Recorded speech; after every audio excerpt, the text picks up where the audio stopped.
मित्रों, एसएस विद्यालय e learning programme में 11th सेक्शन में आपका फिर से हार्दिक स्वागत है। हम लोगों ने कल फाउंडेशन में फॉर्मूला मेकिंग की बात की थी, उसी चर्चा को आगे बढ़ाते हैं। मैंने आपको एलिमेंट का कॉन्सेप्ट क्लियर किया था। सेकंड टर्म आता है वैलेंसी। जो दूसरा टर्म वैलेंसी है, तो उसके लिए आप क्या बोल सकते हैं कि वैलेंसी ऑफ एन एटम और ion is the number of electrons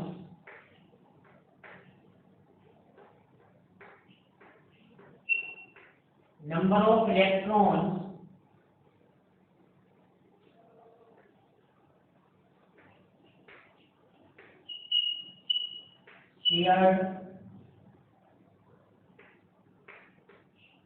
losses और gain in a chemical reaction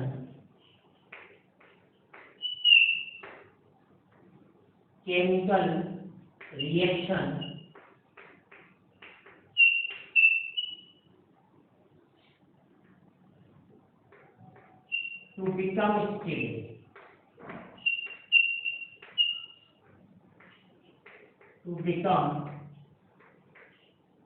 stable. Valency of an atom, हम किसी एटम के लिए वैलेंसी की बात कर सकते हैं, हम किसी आयन के लिए वैलेंसी की बात कर सकते हैं। और वैलेंसी का मीनिंग है सिंपली नंबर ऑफ इलेक्ट्रॉन के साथ। कौन से नंबर ऑफ इलेक्ट्रॉन? जिनकी शेयरिंग हुई हो, जिनको लॉस किया गया हो, या गेन जिनको प्राप्त किया गया हो in a chemical reaction to become stable. Stability का तो जो स्लोगन है वो पूरी केमिस्ट्री में चलेगा कि वैलेंसी का हमने रिलेशन कर दिया किससे? नंबर ऑफ इलेक्ट्रॉन से। नंबर ऑफ इलेक्ट्रॉन से हमने वैलेंसी को कोरिलेट कर दिया। अब जब कोई एटम किसी दूसरे एटम से कॉम्बिनेशन करेगा, मैंने कल बताया था आपको कि combining capacity of an element में क्या होते हैं? एटम्स होते हैं। तो जब कॉम्बिनेशन करेगा तो उसमें कॉम्बिनेशन के चलते उसकी जो स्टेबिलिटी होगी वो इंक्रीज कर जाएगी। तो ये पॉइंट आपको ध्यान रखना है कि जब एटम फ्री स्टेट में था तो वो स्टेबल नहीं था, तो उसने जब कॉम्बिनेशन किया तो वो स्टेबल हुआ।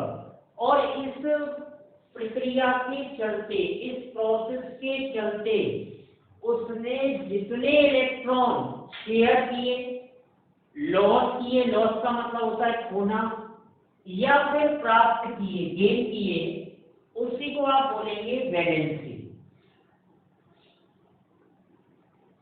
वैलेंसी मतलब simply number of bonds form by an atom. तो यहां से एक की पॉइंट निकल के आया कि valency is equal to number of bonds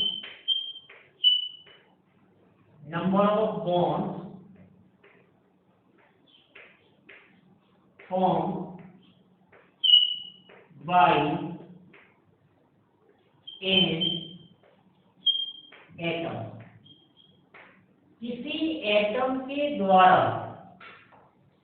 जो भी नंबर ऑफ बॉन्ड्स फॉर्म किए जाएंगे उसको आप सिंपली क्या बोल देंगे साहब, वैलेंसी बोल देंगे। अब वैलेंसी के आधार पे हम केमिकल फॉर्मूला कैसे लिखने वाले हैं उसको हम सीखते हैं। केमिकल फॉर्मूला लिखते समय हमें कुछ रूल्स फॉलो करने हैं और उन रूल्स को फॉलो करते हुए हम केमिकल फॉर्मूला लिखने वाले हैं। पहले तो ये ध्यान रखना है कि ग्रुप नॉर्मली और ग्रुप के लिए वैलेंसी, अगर मैं ग्रुप को 1 2 3 4 5 6 7 और 0 रिप्रेजेंट करूं तो वैलेंसी जो है वो 1 2 3 4 तक, ये सब आप देख रहे हैं कि ये इंक्रीज कर रही है, देन डिक्रीज करेगी 3 2 1 और इधर ये वैलेंसी 0 हो जाएगी। आप इधर देख पा रहे हैं कि जो वैलेंसी है वो डिक्रीज कर रही है और इधर जो वैलेंसी है वो इंक्रीज कर रही है। मतलब पहले जो वैलेंसी है वो 1 2 4 इंक्रीज करेगी और फिर डिक्रीज करेगी और 0 ग्रुप में वैलेंसी क्या हो जाएगी, 0 ग्रुप में वैलेंसी का मतलब ये है कि जो कंबाइनिंग कैपेसिटी होगी इस ग्रुप की वो क्या हो जाएगी, लगभग नहीं होगी और इसीलिए वो कंपाउंड्स का फॉर्मेशन नहीं करेंगे और वैलेंसी हम क्या बोल देंगे कि 0 होगी। अब केमिकल फॉर्मूला लिखने के लिए रूल्स फॉर राइटिंग डाउन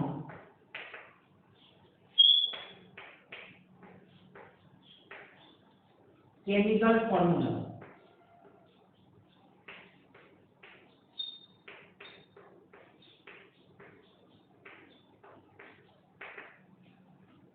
हम जो भी रूल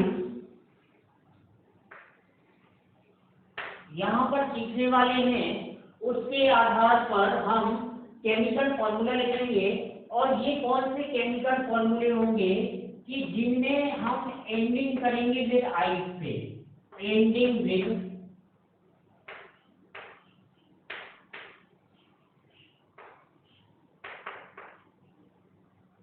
आइस। जब आप नाम बोलेंगे तो एक ही शब्द आएगा, इस शब्द से आप एंडिंग करेंगे, लेकिन हाइड्रोक्साइड और साइनाइड के केस में ये एक्सेप्शनल होगा क्योंकि वो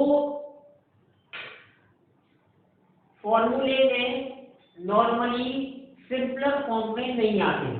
तो केमिकल फॉर्मूला लिखने के लिए हम कौन सा रूल फॉलो करेंगे, सिंपल से रूल है। पहले में write down the symbols of elements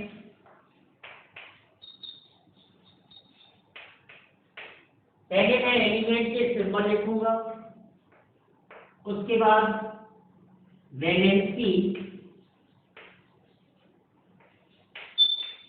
over the symbol के ऊपर मैं वैलेंसी लिख दूंगा,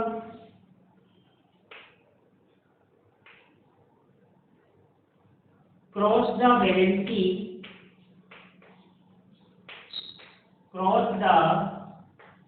वैलेंसी इसमें मैं स्वैप करूंगा, स्वैप का मतलब ये इस तरह से, एंड ड्रॉप, और उनको मैं गिरा दूंगा। इसमें जो फोर्थ पॉइंट आएगा, फोर्थ पॉइंट क्या आएगा,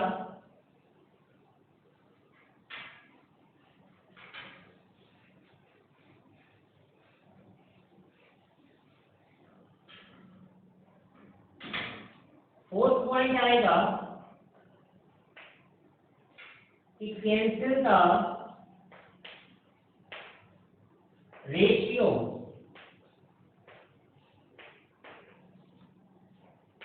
if necessary.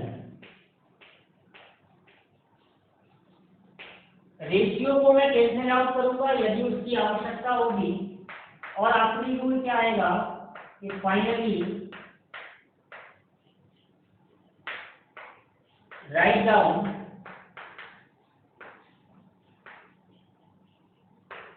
The chemical formula.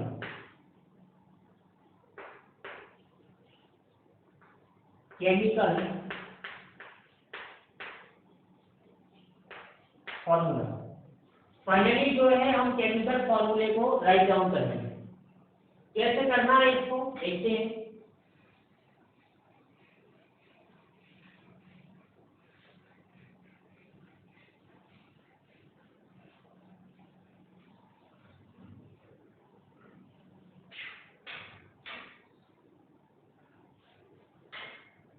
मान के लिए मैं एग्जाम्पल 1 लेता हूं।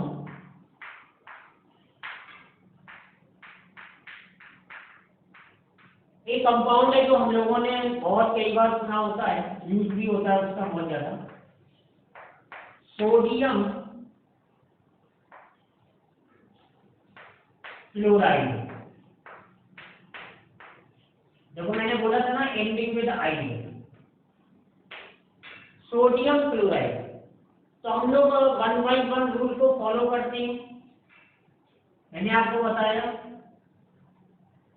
कि step 1, rule 1, write down the symbol, sodium का सिंबल और क्लोरीन का सिंबल मैंने लिखा। रूल नंबर 2 मैंने क्या बताया आप लोगों को कि सिंबल के ऊपर वैलेंसी, सोडियम की वैलेंसी 1, क्लोरीन की वैलेंसी 1, इनको मैंने रख दिया।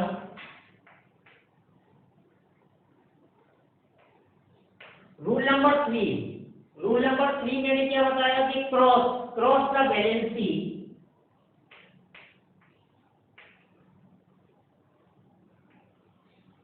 क्रॉस द वैलेंसी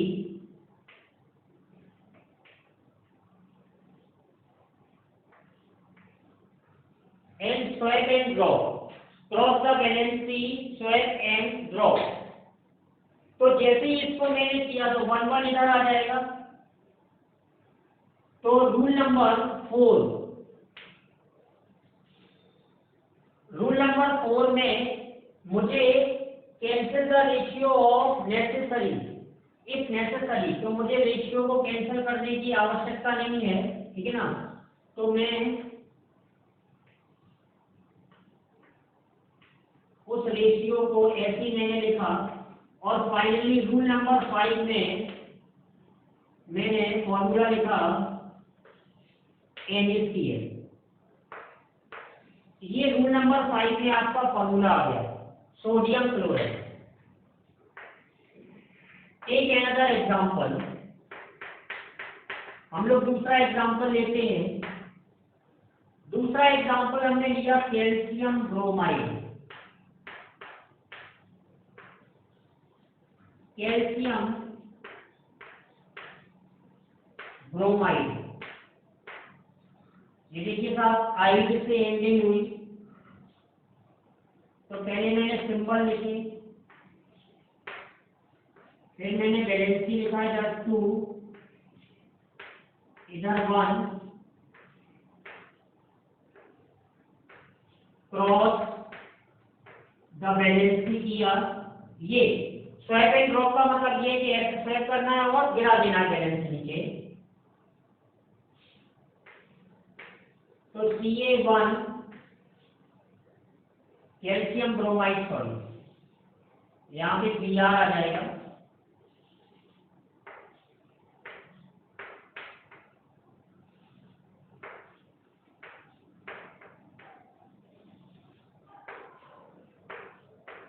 और फाइनली ये फॉर्मूला हो जाएगा CaBr2।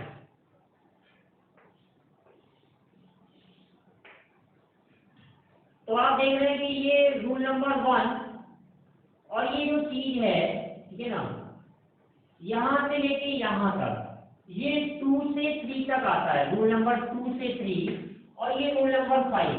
मतलब इस एक भी फॉर्मूले में मुझे रेशियो को कैंसिल आउट करने की आवश्यकता नहीं है। ये कैल्शियम ब्रोमाइड का फॉर्मूला होगा। ठीक है, इसी तरीके से हम अगला एग्जांपल देखेंगे।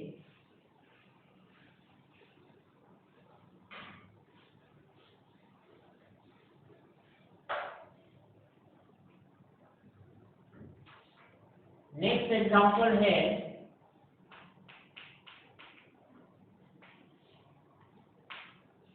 Magnesium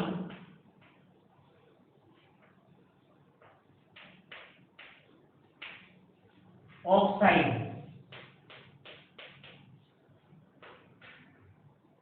magnesium oxide, magnesium oxide में मैं देखूंगा कि पहले मैंने सिंबल लिखी, उसके बाद वैलेंसी को रिप्रेजेंट किया, वैलेंसी को क्रॉस करके स्वैप एंड ड्रॉप किया,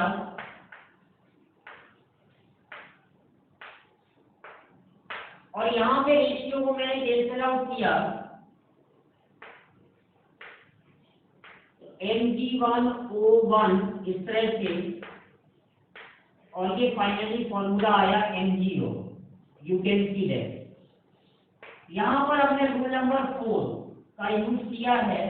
ये यहां से लेके ये रूल नंबर 1 हुआ, और यहाँ रूल नंबर 2 हुआ, और ये रूल नंबर 3,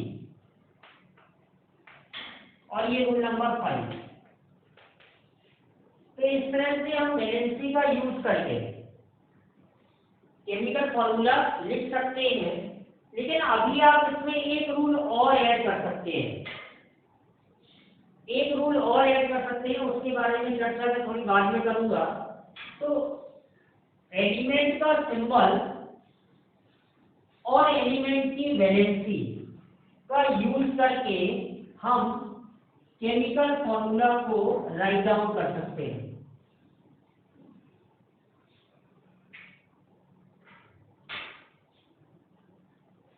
अब इसी में दूसरा जो पॉइंट आएगा वो आएगा रोमन न्यूमेरल्स।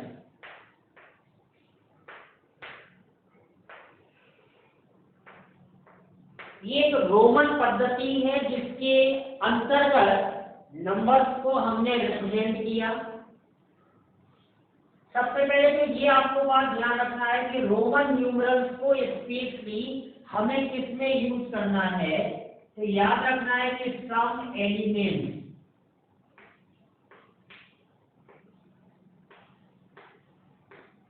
कुछ एलिमेंट्स ऐसे होते हैं विच है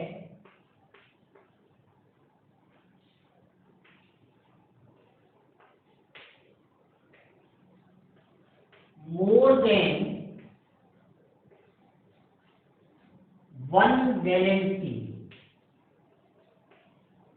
एक वैलेंसी से ज्यादा। कुछ एलिमेंट्स ऐसे होते हैं जिनकी वैलेंसी एक से ज्यादा होती है। एक का मतलब 1 से नहीं है, मतलब मोर देन 1 वैलेंसी मतलब टाइप से मतलब है more than 1 टाइप।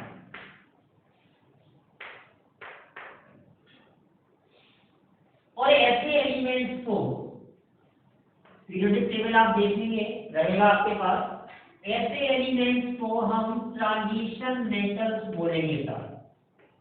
आपने 10th में भी सुना होगा, पीरियोडिक टेबल आप पढ़ के आएंगे 10th क्लास में, ट्रांजिशन मेटल्स। ज्यादा डिटेल में चर्चा करने की आवश्यकता नहीं है, डी ब्लॉक एलिमेंट भी बोलते हैं इनको, ट्रांजिशन मेटल। मैं आपको कुछ एग्जांपल दे सकता हूं, जैसे कॉपर, आयरन,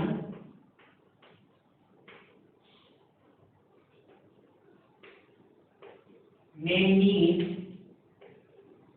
पीबी एटसेट्रा। इस तरह के जो एलिमेंट्स होंगे उनके लिए आप एक से ज्यादा वैलेंसी की बात करेंगे, और जब आप एक से ज्यादा वैलेंसी की बात करेंगे तो उसके लिए रोमन न्यूमरल के लिए यूज करेंगे कि वैलेंसी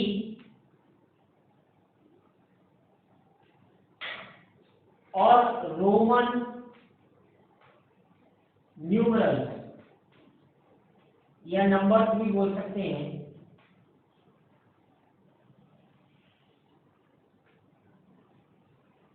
तो अगर आप वैलेंसी 1 है, 2 है, 3 है, 4 है, 5 है, 6 है या 7 है, इस तरह से ले सकते हैं। तो 1 को आप ऐसे रिप्रेजेंट करने वाले हैं, 2 को आप ऐसे रिप्रेजेंट करने वाले हैं, 3 को ऐसे। These are the Roman numeral gentleman, ऐसे ही आपको लिखना है।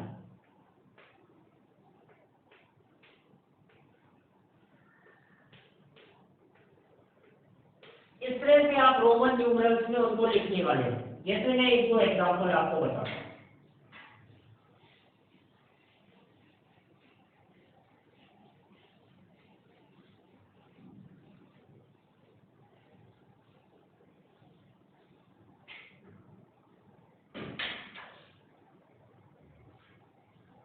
एग्जांपल्स है,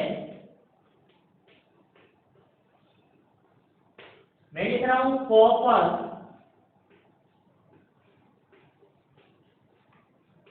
सेकेंड, देखिए इस तरह से आ जाएगा क्लोराइड। मतलब रोमन न्यूमरल्स का आप इंपॉर्टेंस समझिए कि वैलेंसी को मैंने ट्रांजिशन मेटल के बाद लिखा है, कॉपर सेकेंड क्लोराइड। तो सारे वही रूल्स मुझे फॉलो करना है। पहले सिंबल लिख लेते हैं। रूल नंबर 2 में वैलेंसी लिख लेते हैं, फिर क्रॉस कर लेते हैं,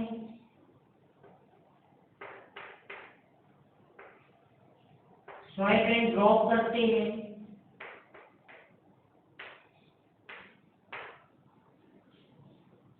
और इसे सिंप्लीफाई करके लिखेंगे तो फॉर्मूला हो गया CuCl2। ये केमिकल फॉर्मूला हो गया, ये केमिकल फॉर्मूला हो गया कॉपर सेकेंड क्लोराइड का। आप देखिए पहले मैंने क्या लिखी, सिंबल, फिर मैंने वैलेंसी लिखा, फिर मैंने क्रॉस ओवर किया वैलेंसी को, फिर मैंने सिंपल फॉर्म में लिखा, और फाइनली ये chemical formula copper second chloride. ऐसे ही इसका हम और एक एग्जांपल सीख सकते हैं।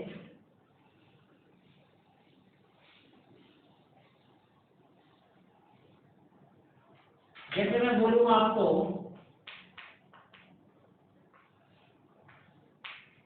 कि दिया गया है iron third chloride, iron third chloride. तो पहले मैं सिंबल लिख लेता हूं, फिर मैं वैलेंसी लिख लेता हूं। वैलेंसी कितनी है, 3 है। Cl की वैलेंसी क्या है, 1 है। फिर मैं क्रॉस वैलेंसी करता हूं, स्वाइप एंड ड्रॉप करता हूं, और फाइनली ये फॉर्मूला ऑफ द कंपाउंड का रूल नंबर 5 में जाके ये आ जाएगा, और यहाँ से यहाँ तक मैं फॉलो कर रहा हूँ रूल नंबर 1 to 4।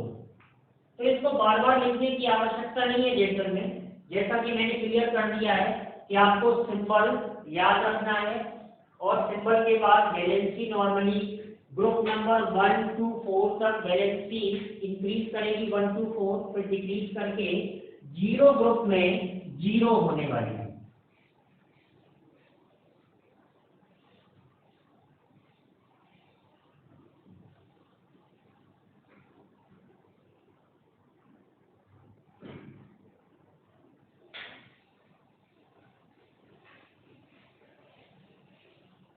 कंपाउंड्स के जो केमिकल फॉर्मूले हम लोग लिखते हैं उसमें रोमन न्यूमरल्स के बाद एक टर्म्स और है जिसका यूज हम करते हैं, तीसरा टर्मिनोलॉजी, और उसको आप बोलते हैं प्रीफिक्सेस।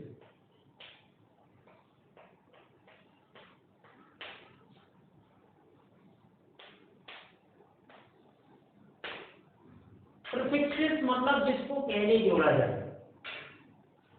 प्रीफिक्सेस हम क्या यूज करते हैं कि when number of atoms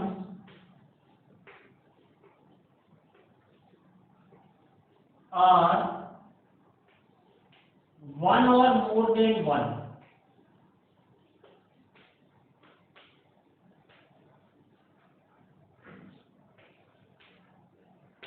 more than 1, यदि कोई एलिमेंट, हमारे पास कोई फॉर्मूला है और उसमें सपोज दैट 2 एलिमेंट है और एक एलिमेंट का एक ही एटम है, तो उसके लिए हमें प्रीफिक्स यूज करने की जरूरत नहीं है, लेकिन दूसरे एलिमेंट का एटम 2 या उससे ज्यादा है तो हम प्रीफिक्स यूज करेंगे नंबर ऑफ एटम और प्रीफिक्स।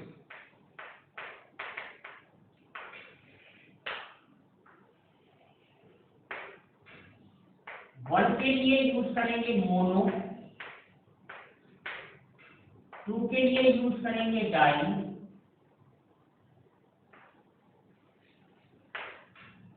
3 के लिए यूज करेंगे ट्राई, 4 के लिए यूज करेंगे टेट्रा, 5 के लिए यूज करेंगे पेंटा,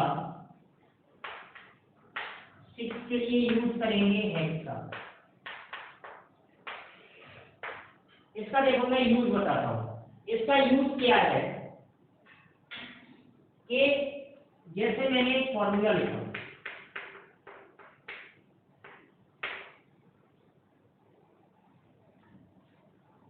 ये फॉर्मूला आप सभी लोग जानते हैं,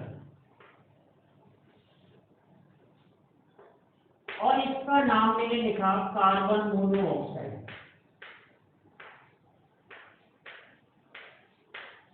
कार्बन मोनोऑक्साइड,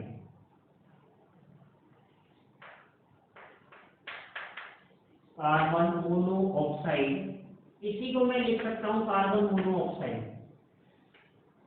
तो मोनो का यूज किया, आप सिंपली दूसरा नाम लिख सकते हैं NO2, यहाँ पे देखिए 2 आया, तो इसको मैं लिखूंगा नाइट्रोजन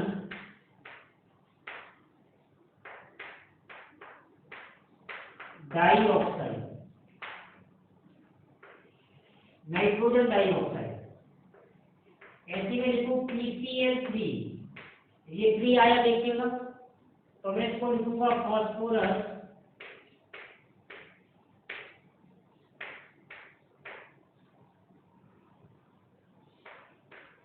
ट्राइक्लोराइड।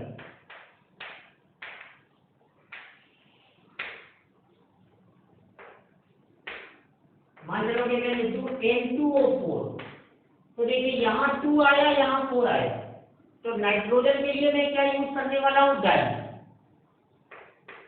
डाई नाइट्रोजन, और ऑक्सीजन के लिए टेट्रा ऑक्साइड। जेंटलमैन कहने का मतलब ये है कि केमिकल फॉर्मूला, पहले तो हम केमिकल फॉर्मूला लिखना कैसे है, उसके बाद उसमें रोमन न्यूमरल का कैसे यूज करना है, प्रीफिक्स का कैसे यूज करना है, इन सब की बहुत ही इम्पोर्टेंस है फाउंडेशन में और इस तरह के नाम को बोलने में और सीखने में।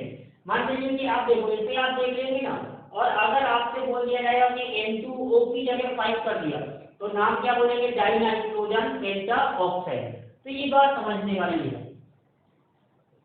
इसके बाद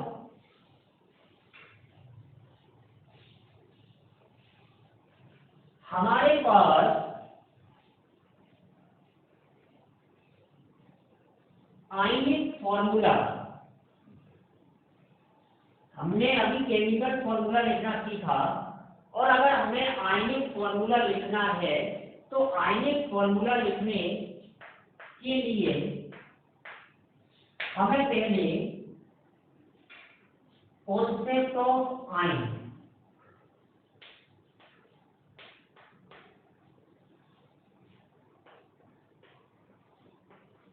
क्लियर होना चाहिए। कॉन्सेप्ट ऑफ आयन क्लियर होना चाहिए। कॉन्सेप्ट ऑफ आयन में मैं क्या बोल सकता हूं कि एन एटम और group of atoms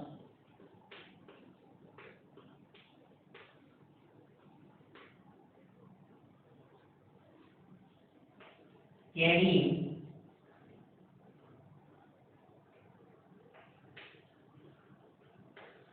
one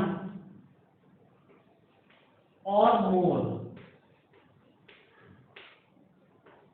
positive or negative charge। कोई भी एटम या ग्रुप ऑफ एटम जो एक या एक से ज्यादा पॉजिटिव, ये ध्यान रखना पॉजिटिव और ये नेगेटिव, इसका नेगेटिव है और ये इसका मतलब प्लस है, पॉजिटिव और नेगेटिव चार्ज, उसी को आप बोलेंगे आयन। तो आयन को जब हमने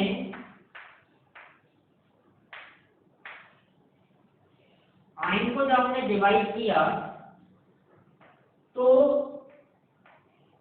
दो कैटेगरी में डिवाइड किया।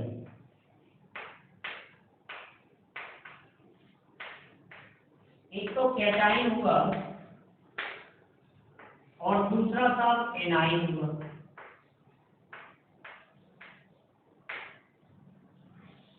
कैटाइन का मतलब कौन सा चार्ज रखिएगा, पॉजिटिव चार्ज। एनाइन का मतलब कौन सा चार्ज रखिएगा,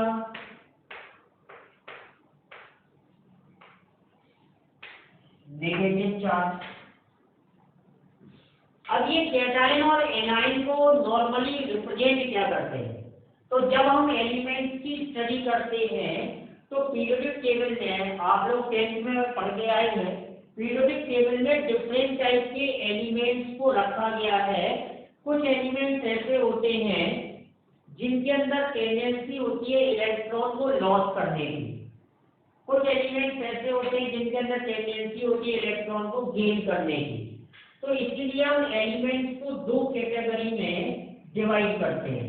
दो कैटेगरी में जब हम एलिमेंट्स को डिवाइड करते हैं तो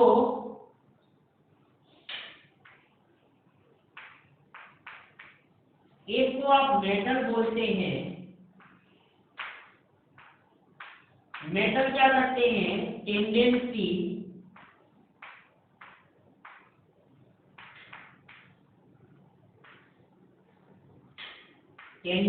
टू लूज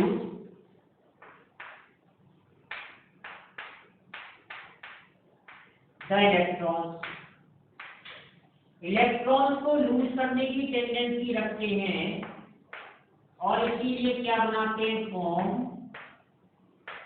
कैटायन।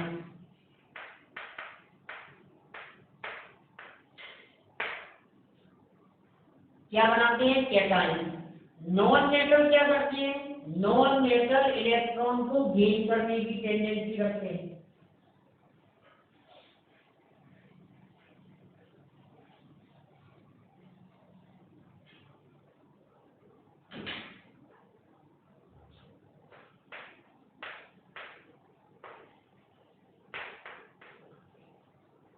अगर आप नॉन मेटल की बात करेंगे तो टेंडेंसी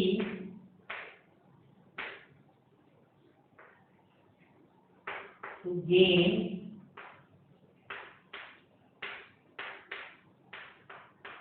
इलेक्ट्रॉन्स, और जब ये इलेक्ट्रॉन को गेन करने की टेंडेंसी रखते हैं तो दे कैन फॉर्म